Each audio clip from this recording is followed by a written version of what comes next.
BBG వారి ప్రతిష్టాత్మక venture Amaravati గచ్చిబౌలిగా ఎదుగుతున్న బేవర్లీ హిల్స్ కాజాలో ఇప్పుడే స్పాట్ రిజిస్ట్రేషన్ చేసుకోండి.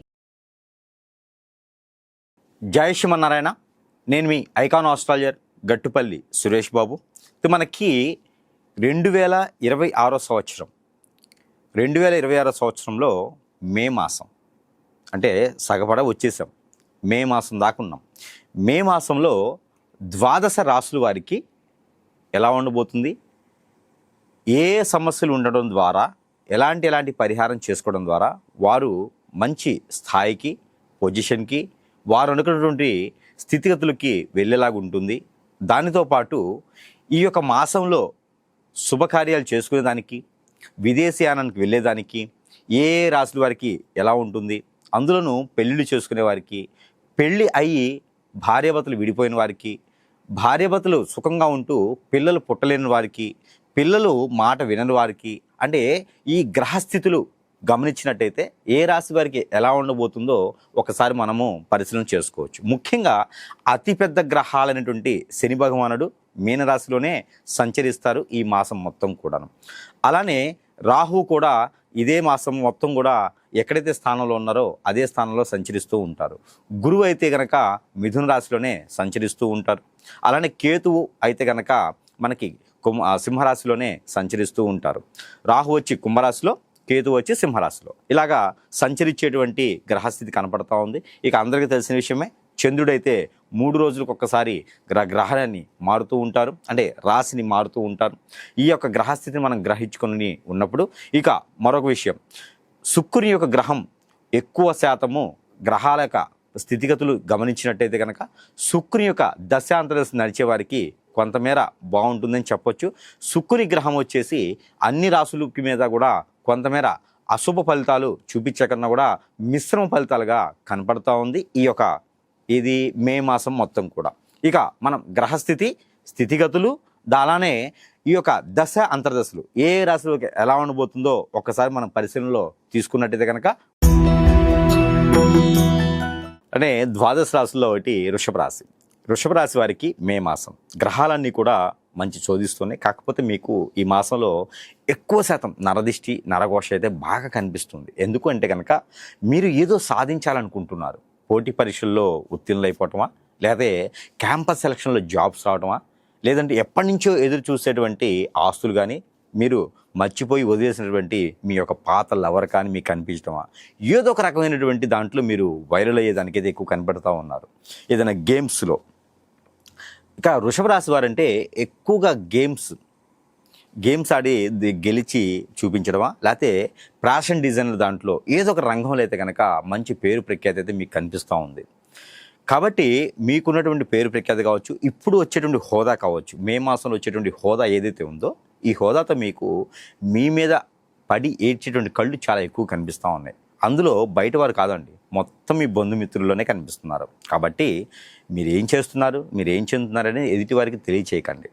అందులో నరదిష్టి, నరఘోష ఎక్కువగా ఉంటుంది. కాబట్టి చివరిలో చెప్పినటువంటి పరిహారం చేసుకున్నట్టయితే కొంతమేర ఉపశమనం లభ్యపడుతుంది. ఇకపోతే ఈ మాసంలో విదేశీయానం కానీ, రాజకీయ రంగం కానీ ఎవరైనా వెళ్ళాలనుకుంటే మీకు 36 ఏజ్ లోపు ఉంటే, 26 నుంచి 36 సంవత్సరాల లోపు ఉంటే కనుక మీకు శుక్రుని యొక్క మహద్దశ కానీ, కేతు యొక్క దశ కానీ నడుస్తుంటే, గురువు దశన నడుస్తున్నా కూడా మీరు అనుకున్నటువంటి రంగంలోకి అడుగు పెట్టవచ్చు వృషభ రాశి వారు.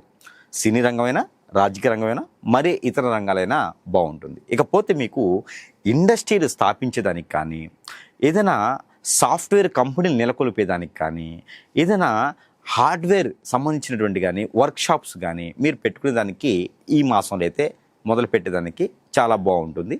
అయితే 15వ తారీఖు తర్వాత మొదలు పెట్టుకోవచ్చు, లేదా ఏకంగా అమావాస్య తర్వాత మొదలు పెట్టుకుంటే ఇంకా సంతోషం.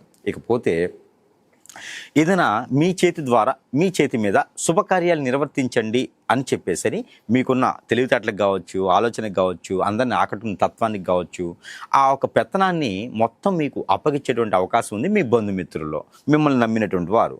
అది నమ్మకాన్ని ఒమ్ము చేయకుండా, నమ్మకం నిలబెట్టుకునేలాగా, మాట రాకుండా మిమ్మల్ని మంచి పొగడతలో ముంచేలాగా మీ పనితీరు ఉంటుంది. స్వార్థం లేకుండా నిస్వార్థంతో పని చేసేటువంటి పనితీరు ఈ రోజుల్లో చాలా తక్కువ మంది చేస్తారు. దాంట్లో ఒకళ్ళు వృషభ రాశి వారు. కాబట్టి ఎవరికైనా సరే సహాయం చేసే దాంట్లో ఉండండి, జేబులో మాత్రం వాడకండి. అలా చేస్తే మీకు ఇబ్బంది అయితే అవకాశం ఉంటుంది. మరొకటి, మీకు సంబంధించినటువంటి పాత విషయాలు ఏదైనా ఉంటే వాటి జోలు వెళ్ళకండి. ఎవరైనా సరే పాత శత్రువులు కానీ, పాత వెలిగేషన్స్లో ఉన్నటువంటి విషయాలు కానీ, బిల్స్ కానీ, అప్పులు కానీ ఏమైనా ఉన్నాయంటే కనుక వారందరూ కూడా ఎదుటిగా ఉండేసి మీ మీద దండెత్తేటువంటి అవకాశం కనపడతా ఉంది. కాబట్టి కొంచెం నోరు మనము కొంచెం అదుపులో పెట్టుకొని ఏదైతే మాట్లాడాలో అదే మాట్లాడాలి. లేకపోతే కనుక మీకు ఇబ్బంది అయితే ఈ మాసం తప్పదు అని చెప్పొచ్చు. ఇకపోతే ఎప్పటి నుంచో మీరు ఎదురు చూస్తున్నటువంటి ఇల్లు కొనుక్కోవాలి, లేకుంటే ఇంకేదైనా సాధించుకోవాలనుకుంటే కనుక ఈ మాసంలో మీరు కొనలేరు. కాబట్టి మీరు ఈ మాసం ఏం కొనాలి అనేటువంటి ఆలోచన, ఎక్కడ ఉంది అనేటువంటి ఆలోచన, అంటే వెరిఫికేషన్, ఇక్కడ ఇది తీసుకుంటే బాగుంటుంది, నిర్ధారణ ఒకటి అయ్యేదానికైతే అవకాశం కనబడుతుంది. ఇక వృషభ రాశిలో ఉన్నటువంటి వారికి రైతులుగా ఎవరైనా ఉంటే కనుక వారికి అద్భుతంగా ఉంటుంది. ఏదైనా పంటలు పండించుకునే దానికి, కొత్తగా ఏదైనా పంటలు వేసేదానికి కూడా చాలా అద్భుతంగా ఉంటుంది. ఈ మార ప్రయత్నం చేయండి. ఇంకా ఎన్నో రంగాల్లో ఉన్నటువంటి వృషభ రాశి వారికి కొంతమేర చిన్న చిన్న పరిహారాల ద్వారా కూడా అదృష్టవంతులు అయ్యేదానికైతే కనుక ఈ చిన్న పరిహారం చేసుకుని అదృష్టం చేసుకోవచ్చు. అలానే రాశివారు కనుక చిన్న పరిహారం, దేవుని అనుగ్రహం ఖచ్చితంగా కావాలి కదా, అలానే చిన్న పరిహారం చేసుకుంటే అదృష్టవంతులు కాకపోయినా మిశ్రమ ఫలితాలు అయితే మాత్రం ఖచ్చితంగా లభ్యపడతాయి. మీకున్నటువంటి గ్రహస్థితి ప్రకారంగా ఈ యొక్క పరిహారం ఏంటంటే కనుక మీరు పంచామృత అభిషేకము శివాలయంలో చేసుకోవాలి, లేదా సుబ్రహ్మణ్య స్వామికి అభిషేకం చేసుకున్నట్టయితే కనుక మీకున్నటువంటి కాలసర్పదోషం, నాగదోషం, కుజదోషాలు లాంటివి కూడా తొలగిపోయేలా ఉంటుంది. కాబట్టి ఈ యొక్క పరిహారం మీరు ఖచ్చితంగా చేసుకోవాలి. ఎక్కడైనా సరే వినాయక స్వామి వారు ఉంటే పొట్టు వస్త్రాలు సమర్పించండి. గుంజిళ్ళు 21 కానీ, 54 కానీ, 109 కానీ, 119 కానీ, మీ ఆరోగ్యం మీకు, మీ బాడీ మీకు సహకరించిన మేర మీరు ఈ గుంజిళ్ళు తీసినట్టయితే కనుక ఖచ్చితంగా మీకు అనుకున్నటువంటి పనులు ముందుకు వెళ్ళడానికి కానీ, ఆరోగ్యం కూడా మీకు కుదిరి పట్టడానికి కానీ సానుకూలంగా ఉంటుంది. కాబట్టి ఈ యొక్క చిన్న పరిహారం చేసుకోవచ్చు. అలానే మీరు ప్రతిరోజు కూడా పట్టిక ఉంటుంది. పట్టిక ఇంటికి కట్టుకున్న పట్టిక ఉంటుంది. ఆ పట్టిక ఒక 20 గ్రాములు, కరక్కాయ అని అంటారు, కరక్కాయ 1, జాజికాయ 1, పసుపు కొమ్ము 1, ఒక్కలు 1, అలానే గురిగింజలు ఒక 5, అలానే మనకి ఈ జీడి గింజ అని ఉంటుంది, నల్లగా ఉంటుంది, అది 1 తీసుకొని ఒక పసుపు కలర్ క్లాత్ కానీ, రెడ్ కలర్ క్లాత్ కానీ చిన్నది ఒక రిబ్బన్ లాంటి తీసుకొని దానిలో ముడుపు కట్టండి. ముడుపు లేదా మీరు వారంలో మంగళవారం, ఆదివారం అయినా చేసుకోవచ్చు, లేదా పక్షంలో అమావాస్య పౌర్ణమికి అయినా చేసుకోవచ్చు, లేదా మాస శివరాత్రి రోజైనా సరే ఈ యొక్క పరిహారం చేసుకోవచ్చు. మీకు అవకాశం ఉన్నప్పుడు ఈ పరిహారం చేసుకోవచ్చు. ఇది ఎవరికి వారే తీసుకోవాల్సినటువంటి పరిహారం. ఇవన్నీ కూడా కలగలిపేసి ముడుపు కట్టండి. ముడుపు అనగా 3 ముళ్ళు వేయాలి. ఈ 3 ముళ్ళు వేసినటువంటి ముడుపుని మీ తల చుట్టూతా దిష్టి తీసుకోవాలి, మీ తల దగ్గర నుంచి కాలి వరకు దిగదార్చుకోవాలి. ఇది మీరు దానిపైన కర్పూరం బిళ్ళలు పెట్టండి. ఒక 54 కర్పూరం బిళ్ళలు పెట్టి కాల్చివేయండి. కాల్చివేసేసి అది కొండ ఎక్కేంత వరకు దాన్ని చూస్తూ ఉండండి. అది మొత్తం కూడా తీసుకెళ్ళి ఎక్కడ పారేటి నీటిలో వేయండి. దాని యొక్క భస్మం.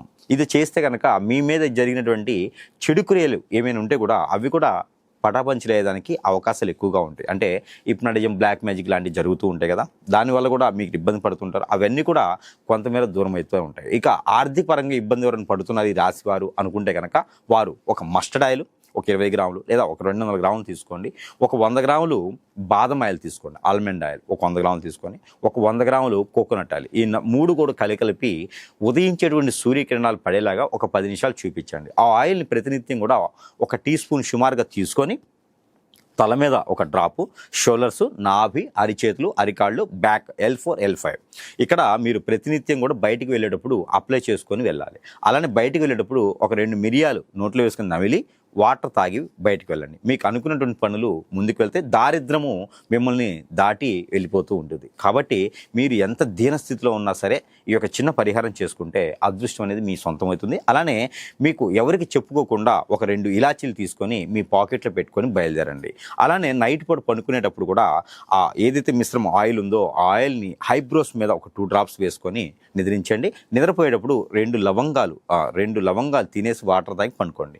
ప్రశాంతమైనటువంటి వాతావరణం ఉంటుంది. మీకు ఆ రోజు జరిగినటువంటి నరదిష్టి, నరఘోష కూడా పటాపంచలైపోతుంది.